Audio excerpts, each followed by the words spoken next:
So also faith by itself, if it does not have works, is dead. So what does living faith actually look like? Let's look at some really powerful biblical examples. We mentioned Abraham earlier, so let's look at him.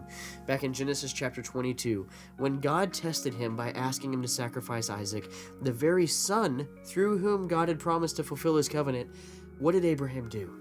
Well, he demonstrated extraordinary faith. But I want you to notice, too, how his faith worked, okay? It wasn't just like mental acceptance of God's power.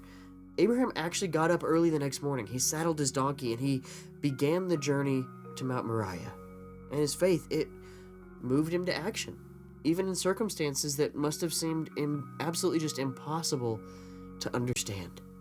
Why? Because he trusted that God would remain faithful to his promises, leading him to declare to his servants in Genesis chapter 22, verse 5, he says this, "We will worship, and then we will come back to you." Or consider Daniel's three friends, Shadrach, Meshach, and Abednego.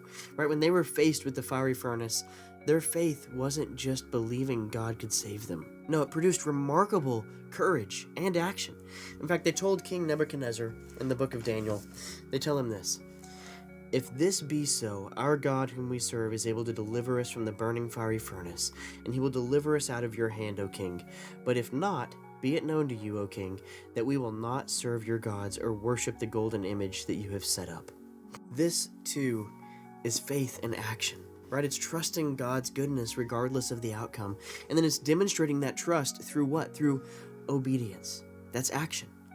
And in our own lives, active faith, it often looks similar to these biblical examples, though perhaps in maybe less dramatic circumstances, but not always.